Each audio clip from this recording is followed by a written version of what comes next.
जय मां गुरुवर गुरुवर जय मां गुरुवर गुरुवर। धर्म की रक्षा करना नितांत आवश्यक आ गया है। केवल अपने अपने मंदिरों, मस्जिदों, मठों की केवल सुरक्षा कर लेना पर्याप्त नहीं होगा।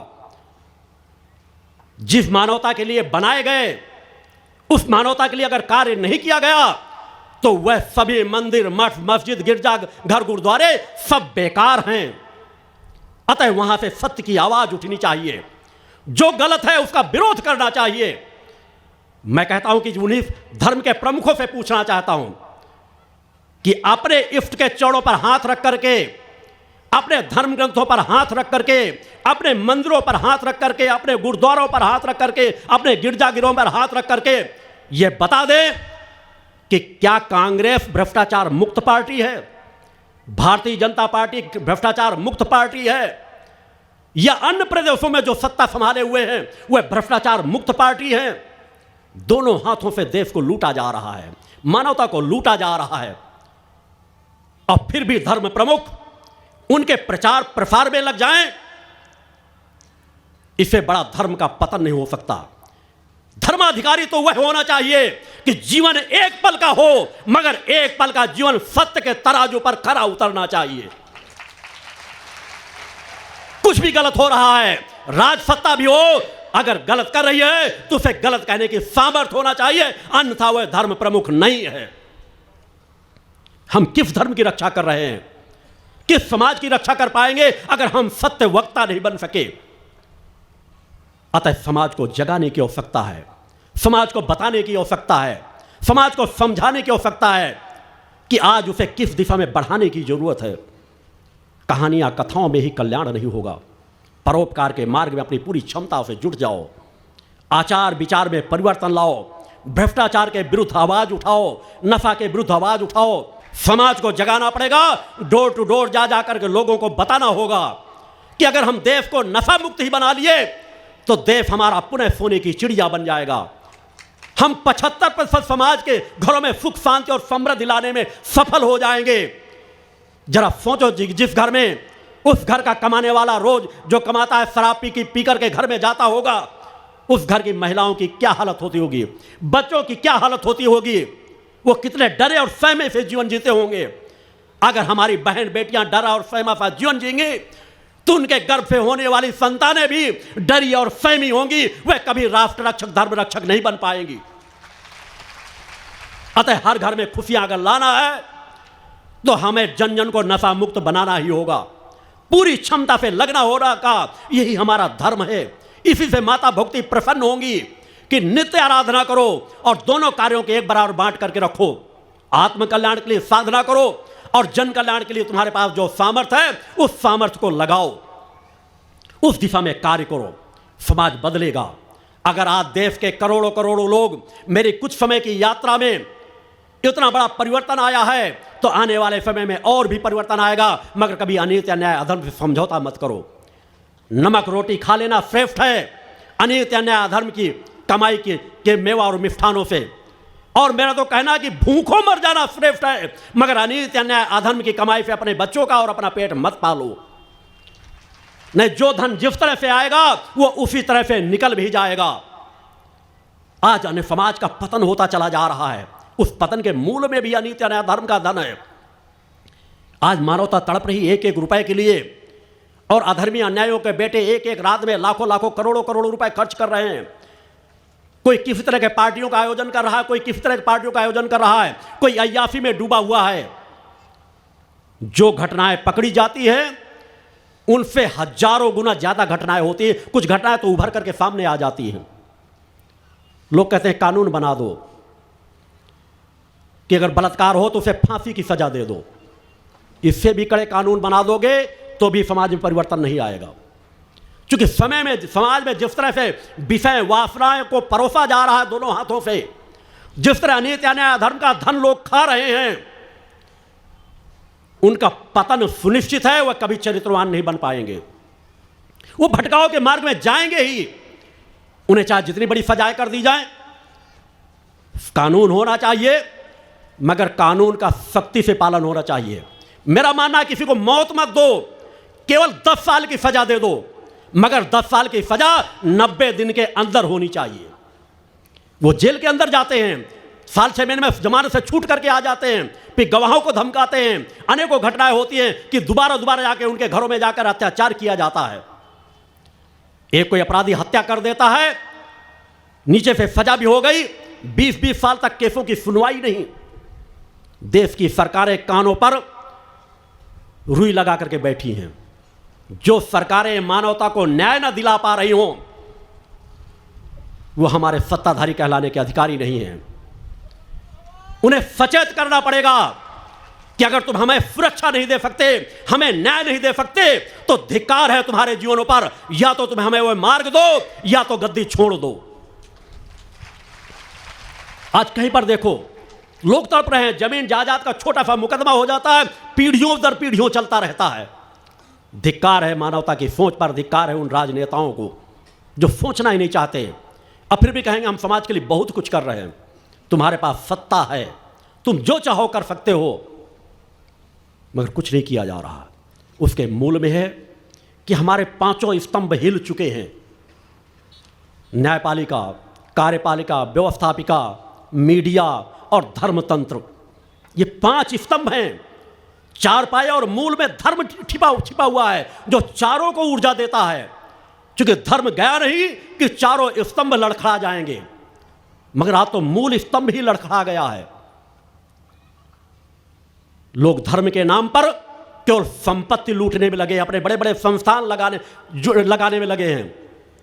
कोई बीज मंत्र के नाम पे लूट रहा है, तो कोई कृपा की वर्षा बरसा करके लोगों को लूट रहा है, कोई योग के नाम पे लोगों को लूट रहा है। इनका जीवन चरित्र क्या है? जो समझना चाहे मेरे पास आए। इनके खिलाफ मैंने 20 साल पहले से, अनेकों 10-10, 15-15 साल पहले मंचों से कहा था कि आने वाले समय में सबके रहस्य खुलते चले जाएंगे। वह सब कुछ आने की तरह तुम्हारे खुलता जरूर चला जाएगा। तुम्हें आवश्यकता है आवाज उठाने की। तुम क्षणिक प्रलोभनों में भटके हो, इसलिए तुम्हें लोग लूट रहे हैं। अतः लूटना बंद करो। कब तक लूटोगे? अपने आप को संवारो, परम सत्ता पर विश्वास रखो, अपनी आत्मा पर विश्वास रखो। प्रथम गुरु तुम्हारी आत्मा है, उसकी सेवा करो, उसको की रक्षा करो। तुम्हारे अंदर पात्रता होगी, जैसी पात्रता होगी उसके अनुसार तुम्हें धर्मगुरु अवश्य मिल जाएगा। माता भक्ति को इष्ट के रूप में मानो, सभी देवी देवताओं का सम्मान करो। मैं किसी के असम्मान करने की बात नहीं कहता, सबका सम्मान करो। वे हर काल परिस्थितियों में मानवता की रक्षा के लिए आए, अतः उनका सम्मान करो। निष्ठा विश्वास से कहीं जाओ, उन मंदिरों में जाओ तो वहां भी नमन भाव रखो। मंदिर, मस्जिद, गुरुद्वारे, सब पे तुम्हारा नमन भाव होना चाहिए, मगर तुम्हारी इष्ट माता भक्ति होनी चाहिए। जब माँ की आराधना करो तो पूरी लगन, निष्ठा, विश्वास, समर्पण के साथ, और अपना कर्म भी करो तो सच्चाई, ईमानदारी के साथ। उसी में मानवता की रक्षा छिपी है, उसी में समाज जागेगा, उसी में समाज बदलेगा। अंततः नक्सलवाद, माओवाद, नाना प्रकार की चीज़ें, आतंकवाद, ये कहाँ से बढ़ रहा है? इन भ्रष्टाचारी नेताओं की वजह से बढ़ रहा है। केवल राजनेता सुधर जाए, भ्रष्टाचार अपने आप समाप्त हो जाएगा। आज अधिकारी भी भ्रष्टाचार करते हैं, उसके पीछे वही राजनेता है। एक भी कर्मचारी की भर्ती नहीं होती जहां पहले पैसा न देना पड़ता हो, और जो कर्ज लेकर के पैसा देकर भर्तियों में जाएगा, चाहे पुलिस विभाग की भर्ती हो, चाहे किसी भी पटवारी की भर्ती हो, चाहे किसी चौकीदार की भर्ती हो, चाहे जिस क्षेत्र की भर्ती हो, पहले से घाघ राजनेता, भ्रष्ट राजनेता गड़ाए बैठे रहते कि इतनी भर्तियां होनी है, एक हमारा व्यक्ति लगेगा, इतना हजार, इतने लाख रुपए देना पड़ेगा, तभी भर्तियां होंगी। और तुम भी कर्ज ले लेकर के अपने बच्चों को भ्रष्टाचारी बनाना चाहते हो। बच्चे की नौकरी लगे ना लगे, मगर मेरा मानना, अगर मुझसे पूछना चाहते हो तो भ्रष्टाचार मत करो। वो कोई ना कोई रास्ता उसको मिल जाएगा। अगर आवाज उठाना तो भ्रष्टाचार के विरुद्ध उठाओ। अपने बच्चे को भी कहो कि भ्रष्टाचार के विरुद्ध आवाज उठाए और निष्ठा विश्वास से मां की आराधना भक्त करे। वह कभी भी असमर्थ सहाय का जीवन नहीं जिएगा। अनेकों कार्य पड़े हुए हैं, मगर हर व्यक्ति यह सोचने लगा है। तुम लोग भ्रष्टाचार को सहज प्रक्रिया में मानो से स्वीकार कर चुके हो। अपने बच्चों को भी चाहते हो ऐसी पोस्टिंग में लगे, ऐसी जगह भर्ती हो जहां भ्रष्टाचार की कमाई आ रही हो, वेतन कोई नहीं पूछना चाहता। भ्रष्टाचार में वहां कमाई कितनी होगी सबकी निगाहें रहती, फिर अपना घर बेच करके भी लगा देंगे। अतः सबसे पहले मानवता की अगर रक्षा करना, अपने धर्म की रक्षा करना है, अपने बच्चों को खुशहाल बनाना है, तो मैंने 3 धाराएं समाज को दी हैं। मैंने उन रास्तों में सबको आजमा करके देखा। मेरा विरोध किसी पार्टी से नहीं रहा। मैं हर पार्टी के लोगों को आश्रम आते रहे, मुझसे आशीर्वाद की कामना करते रहे, गुरुदेव जी आप जैसा कहोगे वैसा हम करेंगे, हम समाज सेवा के कार्य में लग जाएंगे, हम नशा मुक्ति के कार्य में लग जाएंगे, बस हमें यहां से जिता दो।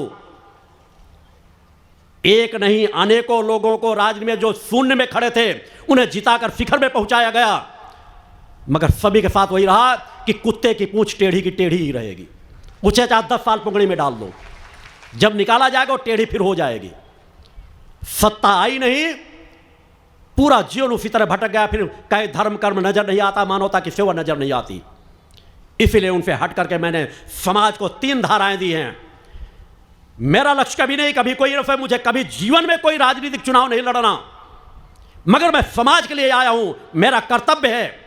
इसीलिए मैंने 3 धाराएं समाज को दी हैं। धर्म रक्षा के लिए पंच ज्योति शक्ति सिद्धाश्रम का मैंने निर्माण कराया, जिसका निर्माण सतत गति से अपने चल रहा है, जहां पर मां का अखंड गुणगान हो रहा है, जहां पर ताप्ती कराहती मानवता आती है, उसे अभी जहां प्रारंभिक निर्माण कार्य है, बड़े बड़े कोई मंदिरों का निर्माण नहीं हो पाया, वहां लोगों को शांति की अनुभूति होती है, तृप्ति की अनुभूति होती है, ऊर्जा को प्राप्त करते हैं। और समाज सेवा के लिए मैंने भक्ति मानव कल्याण संगठन का गठन किया है कि भक्ति मानव कल्याण संगठन के माध्यम से समाज में सुधार करो, मानवता की सेवा करो। आपके पास अगर किसी प्रकार की सामर्थ्य है तो समाज सेवा के कार्य में लगाओ। इस तड़पती कराहती मानवता को तुम्हारी जरूरत है, तुम उसके सहारे बनो। प्रकृति सत्ता तुम्हारी सहायक स्वतः बन जाएगी, गुरु तुम्हारा सहायक स्वतः बन जाएगा। और उसी दिशा पर मैंने भक्ति मानव कल्याण संगठन को बढ़ाया है। उसी तरह तीसरी धारा मैंने भारतीय सचेतना पार्टी का गठन इसीलिए किया कि समाज में सच्चाई और ईमानदारी पर चलने वाले लोग जो दृढ़ संकल्पित हों, वो अपने अपने समाज में क्षेत्र में पहले कार्य करें। किसी को आशीर्वाद के फलस्वरूप नहीं जिताऊंगा, मैं बैसाखियों के सहारे पर अपना जीवन नहीं जीता। मेरे आश्रम का निर्माण किसी की बैसाखी के सहारे पर नहीं हुआ कि मैं किसी राजनेताओं के सहारे या किसी उद्योगपतियों के सहारे अपने कार्यों को गति दे रहा हूं। मेरे लिए सभी लोग एक समान हैं। जिसकी 1000 बार की गर्ज हो, सत्य की यात्रा नजर आए तो सर झुका करके समर्पण का भाव लेकर के वहां पर अपना सहयोग करे। अच्छे अच्छे दानियों को मैं पैर पे ठोकर मारता हूं। आज समाज के लोग यही अज्ञानता है, मंदिरों में कोई चीज चढ़ावा देंगे दानी बन जाते हैं, धर्म गुरुओं के चरणों में कोई चीज चढ़ाएंगे दानी बन जाएंगे।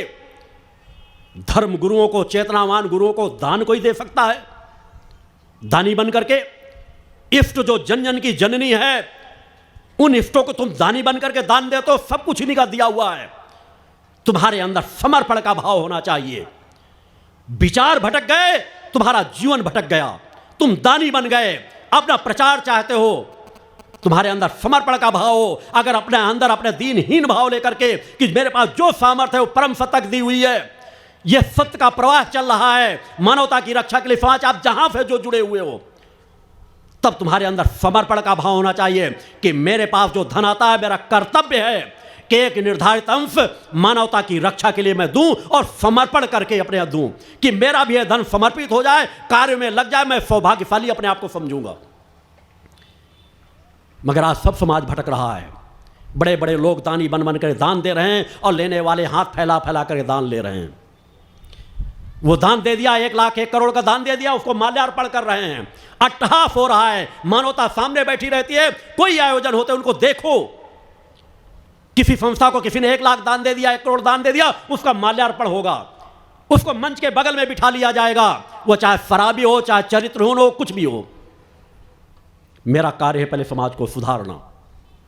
मेरे लिए सभी लोग एक समान हैं, सबको सम्मान देता हूं, मगर इतना नहीं कि धर्म की जो गद्दी है, धर्म का जो पद है, उस पद पर भ्रष्ट राजनेता भी बैठे और धर्माचार्य भी बैठे। जब धर्माधिकारी राजनेताओं के सामने घुटने टेकना शुरू कर देते हैं, वहीं से धर्म का पतन हो जाता है। यह समाज की मूल नींवें हिल चुकी है, इन नींवों को सुधारना होगा, इन्हें संवारना होगा, तभी समाज की मानवता की रक्षा हो सकेगी। इसलिए तीनों धाराएं हमारे लिए पवित्र सेवा धर्म हैं, ये हमारे लिए पवित्र त्रिवेणी हैं। हमें समाज को इनके माध्यम से जगाने का कार्य करना है। जिसके पास जो पात्रता होगी वह आगे बढ़ करके जाएगा। और मेरे द्वारा यह उद्घोष इस धरती से भी किया जा रहा है कि आने वाला भविष्य मैं देख रहा हूं कि आने वाला भविष्य, उसमें वक्त जरूर लगेगा, मगर वह वक्त भी निर्धारित है जब देश के लाल किले पर राष्ट्र ध्वज फहराने वाला कोई शक्ति साधक या शक्ति साधिका होगी। अनेकों प्रदेशों पर एक परिवर्तन, बहुत बड़ा परिवर्तन आएगा। दिल्ली से शंखनाद किया गया, उसके परिवर्तन की लहर लोगों ने देखा। कुछ समय पहले मेरे द्वारा कहा गया था, अपने कार्यकर्ता बैठकों में, आश्रम में चल रहे कि इस तरह की लहरें आएंगी जाएंगी, मगर हमारा लक्ष्य है समाज की नींव को मजबूत करना, अपने आप को खपा देना समाज के बीच। समाज सेवक बनो, राजनेता नहीं। समाज को जगाओ, उनके कर्तव्य का बोध कराओ। विधानसभा में तुम जीत कर जा सको या ना जा सको, विधानसभा के लोगों को जगाओ कि अपने वोट की कीमत को पहचानो। उसे चंद पैसों में बोतल, एक बोतल शराब, एक मुर्गे में, एक कंबल में, एक साड़ी में मत बेचो। अगर तुम ऐसा करते हो तो उन राजनेताओं से बड़े भ्रष्टाचारी तुम हो जो भ्रष्टाचार में अपने वोट को बेचते हो। फिर तुम वास्तव में राष्ट्र रक्षक नहीं हो, राष्ट्रद्रोही हो।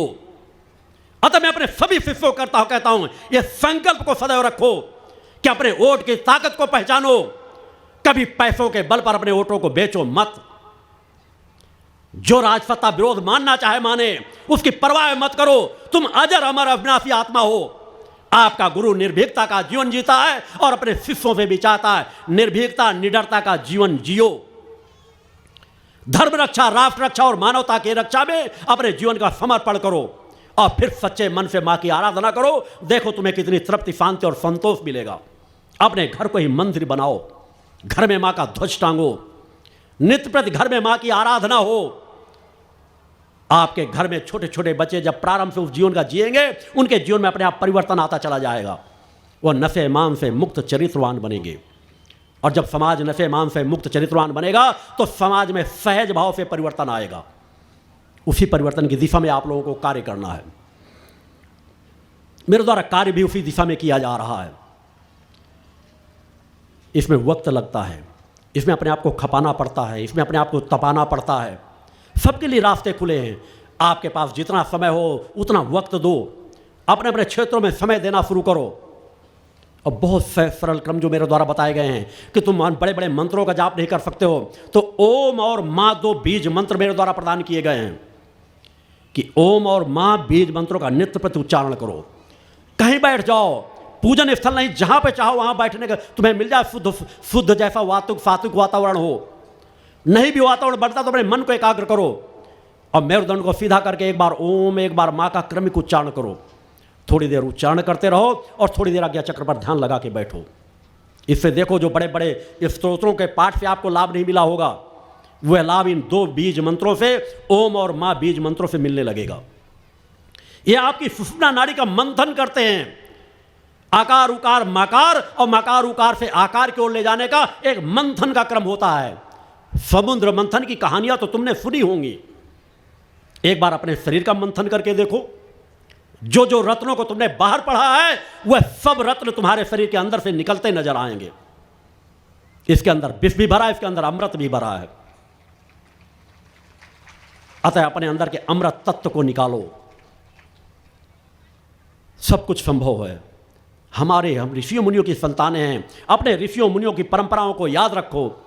देखो उनके पास कितनी अलौकिक क्षमताएं थी, मगर आज इन सब चीजों को नकारा जा रहा है। आज नास्तिकता का बोलबाला हो चुका है। धार्मिक लोग अपनी आवाज उठा के नहीं कह पाते। चैनलों पर देखो, एक से एक नास्तिक व्यक्ति आकर के बैठे जाएंगे, हम धर्म को नहीं मानते, हम देवी देवताओं को नहीं मानते। इसलिए उन्हें वो ऐसा कोई मिला नहीं। उन्हीं को बढ़ावा मिल रहा है। कोई कह रहा प्रेत योनि होती नहीं, कोई कुछ कह रहा है। सत्य क्या है, मैंने कहा आने वाले समय में जिसको सत्य समझना हो वह मुझसे संपर्क करे आके। मैं हर क्षेत्रों के सत्य दिखाने के लिए मेरे पास मार्ग हैं। सत्य का एहसास किसी को भी कराया जा सकता है। आवश्यकता है वह श्रद्धा विश्वास से उस मार्ग में बढ़ना चाहे। दूर से विरोध करके कुछ नहीं हासिल होता। किसी को समझना है तो उसके नज़दीक आना पड़ेगा, तभी उसे समझा जा सकता है। हमारे धर्म में सत्यता है, कण कण में माँ की परम सत्ता की कृपा प्राप्त है। उसे सच्चे मन से पुकार करके देखो। जो टूटे फूटे शब्दों में आपको सहज दुर्गा चालीसा का पाठ बताया गया है, आपको कुछ नहीं बनता, नित्य प्रति केवल दुर्गा चालीसा का पाठ कर लिया करो। और जब भी कभी समय मिले, नए भक्तों से मैं आह्वान करूंगा कि मेरे उस पंच शक्ति सिद्धाश्रम में आओ, जहां आपके कल्याण के लिए अखंड दुर्गा चालीसा का पाठ चल रहा है। उस पाठ स्थल में जब आप बैठोगे और फिर उसका ध्यान करके अपने घरों में अगर एक भी दुर्गा चालीसा पाठ करोगे तो आपके अपने पाठ का भी लाभ मिलेगा और उस पंच शक्ति सिद्धाश्रम में निकलने वाली ऊर्जा का भी लाभ प्राप्त होगा। मेरी नित्य प्रति की वहां की एकांत की साधना नित्य प्रति जन कल्याण को समर्पित की जाती है। तुम्हारे अंदर सभी क्षमताएं हैं, अपने सिर्फ विचारों को बदल लो, सत्य को स्वीकार कर लो। मां की आराधना, भक्त का यह मां का काल है, इसे कलिकाल मत समझो, यह कर्म करने का काल है। एक बार कर्म योगी बन जाओ, एक बार साधक बन जाओ, तुम्हें सब कुछ बदलता हुआ नजर आएगा। तुम्हारे सब भय मुक्त हो जाओगे, तुम्हें किसी का भय नहीं होगा, निर्भय हो जाओगे। उस निर्भयता का जीवन जियो। आज भक्ति मानव कल्याण संगठन उसी दिशा में कार्य कर रहा है। हजारों हजारों कार्यकर्ता, लाखों लाखों कार्यकर्ता अपनी सेवाएं सहज भाव से दे रहे हैं। मेरे कहीं पर भी कोई कार्यक्रम होते हैं, मुझे कभी किसी सहयोग की जरूरत नहीं पड़ती। शासन प्रशासन की सूचना देना हमारा कर्तव्य है। वो सहयोग किसी प्रकार का करते हैं, हम उनका बार बार धन्यवाद करते हैं। मगर हमारे कार्यकर्ता हर पल सक्षम रूप से आगे बढ़ रहे हैं कि हम आने वाले समय में शासन प्रशासन को भी सहयोग कर सके, कि जिसलिए हमारे संगठन के कार्यकर्ता हैं, कभी भी जरूरत पड़ जाए, समाज सेवा की जरूरत पड़ जाए, कहीं समाज में अनित अन्याय अधर्म फैल रहा हो, कहीं आतंकवाद फैल रहा हो, कहीं सांप्रदायिकता के दंगे फैल गए हों, वहां हमारे भक्ति मानव कल्याण संगठन को याद कर लेना। हमारा भक्ति मानव कल्याण संगठन आपकी सहायता करेगा। जो आप नहीं कर पाओगे वो भक्ति मानव कल्याण संगठन कर गुजरेगा। हमारा भक्ति मानव कल्याण संगठन का हर कार्यकर्ता नशे मांस से मुक्त चरित्रवान जीवन जीता है। वह किसी सांप्रदायिकता में नहीं पड़ता। आज तक इतनी बड़ी यात्रा में, संगठन में कभी कोई तोड़फोड़ की राजनीति नहीं करता। वह समाज को जगाने का कार्य करता है। हमेशा मेरे द्वारा अपने शिष्यों को हमेशा कहा जाता है कि अगर तुम मेरे शिष्य हो तो कभी किसी सांप्रदायिकता के झगड़े में मत पड़ना। अन्यथा राजनेता तो तुम्हें सांप्रदायिकता के दंगों में उलझाते रहेंगे। अभी तो लोग जातीयता में बटे हुए हैं, फिर अपने व्यवसाय में बट जाएंगे। आगे आने वाला समाज फिर उनको कभी रोक नहीं पाएगा। अतः लोगों को मत बांटो। चाय का जब तुमने बेचा होगा, आज 99% लोग जो किसी प्रभाग में हैं, चाहे कोई अधिकारी बना बैठा हो, चाहे राजनीति में, उसका कोई पिता किसान था, कोई खेती में काम कर, मैं स्वतः किसान का एक बेटा हूं, मेरे पिता किसान थे। मैंने बचपन में अपने पिता के साथ कृषि कार्य किया है, ग्रामीणों में मेरा जीवन व्यतीत हुआ है। तो मैं ये कह दूं बस केवल ग्रामीण ही मेरे अपने हैं, किसान ही मेरे अपने हैं? ये पूरी मानवता मेरी अपनी है।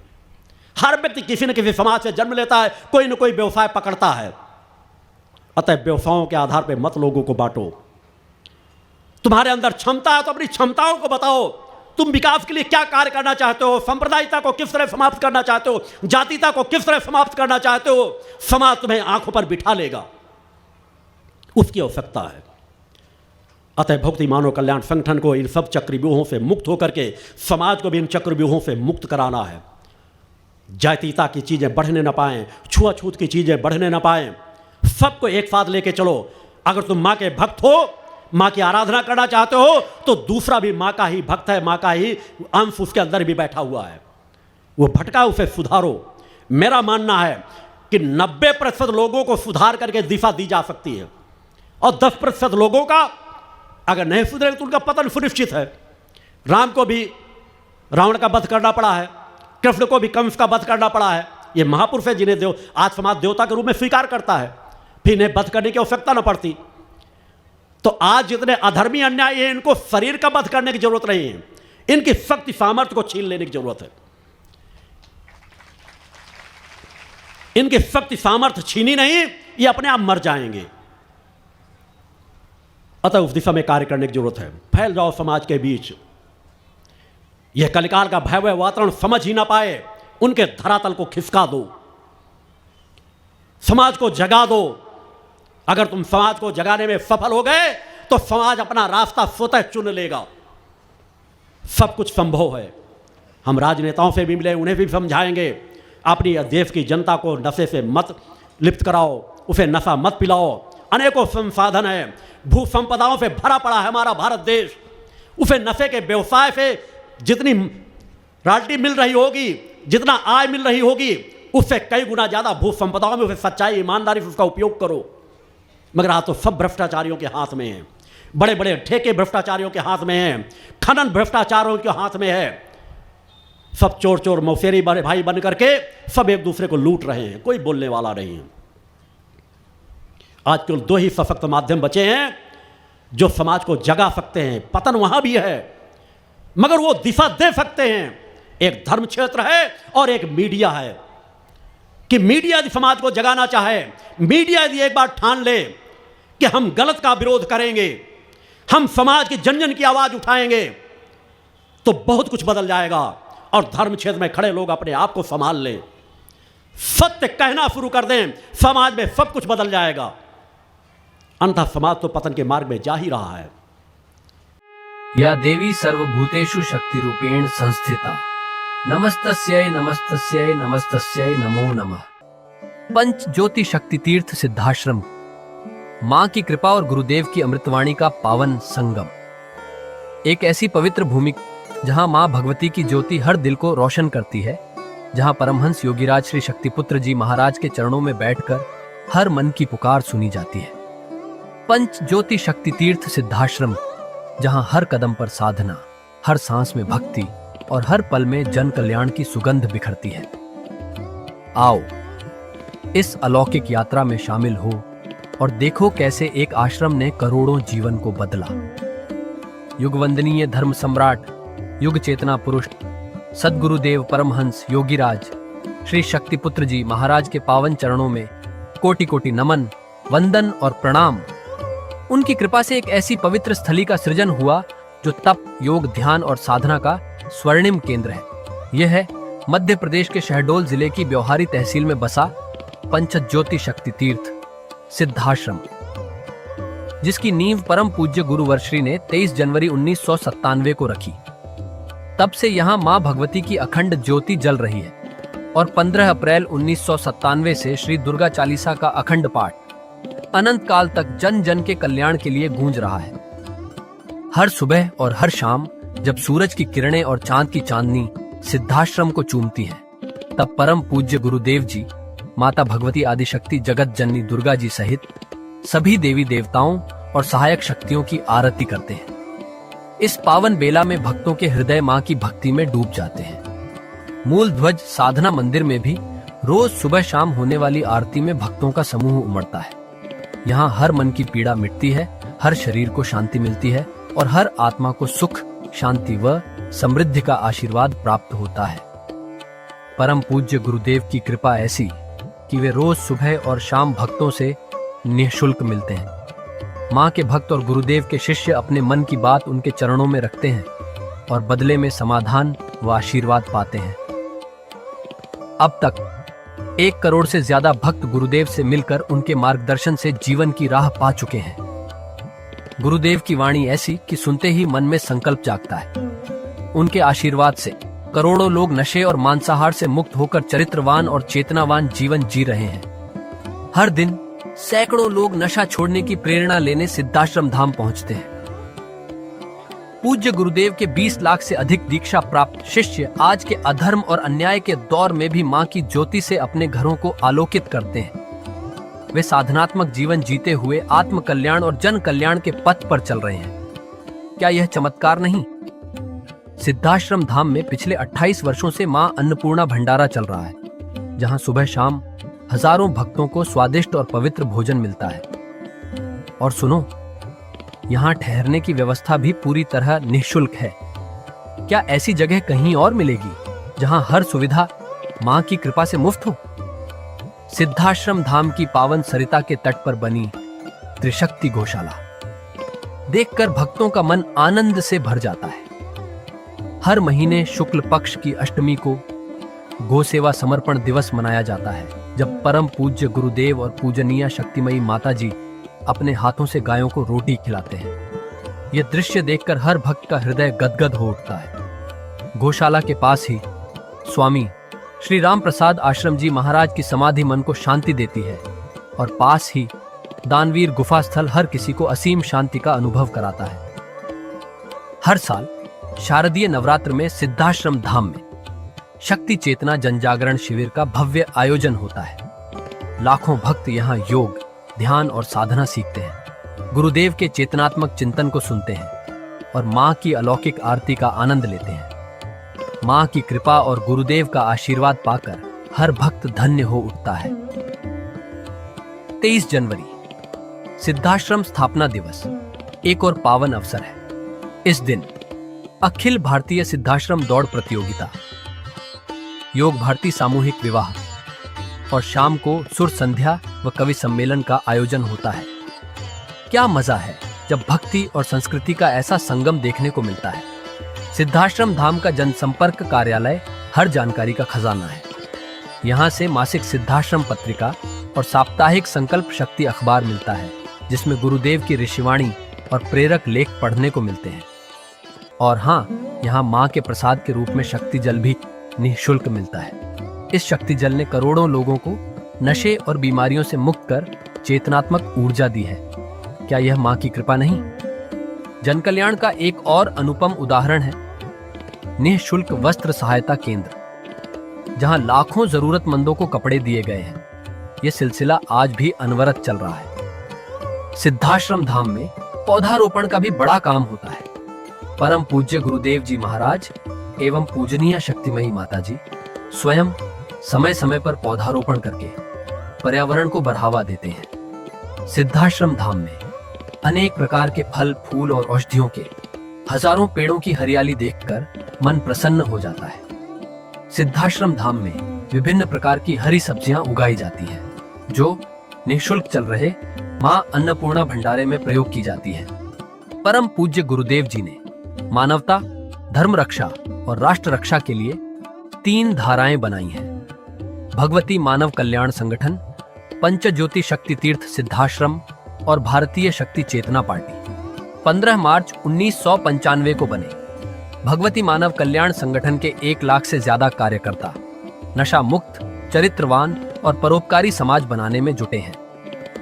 संगठन का नशा विरोधी आंदोलन इतना प्रभावी है कि पिछले कुछ सालों में 2000 से ज्यादा अवैध शराब माफियाओं पर कार्रवाई हुई। संगठन के समर्पित और कर्मठ कार्यकर्ता दिन रात इस मिशन में लगे हैं। Siddhashram Ayurveda and food products के जरिए शुद्ध दवाएं और खाद्य पदार्थ बनाए जाते हैं। इन्हें लेने या व्यापार के लिए एजेंसी पाने के इच्छुक लोग संपर्क कर सकते हैं। आओ सिद्धाश्रम की इस पावन यात्रा का हिस्सा बनो। यहाँ माँ का अखंड गुणगान सुनो, साधना में डूबो और परम पूज्य गुरुदेव के दर्शन कर जीवन को धन्य करो। भगवती मानव कल्याण संगठन तुम्हें मानवता, धर्म और राष्ट्र की सेवा में शामिल होने का सादर न्योता देता है। जय माता की, जय गुरुवर की।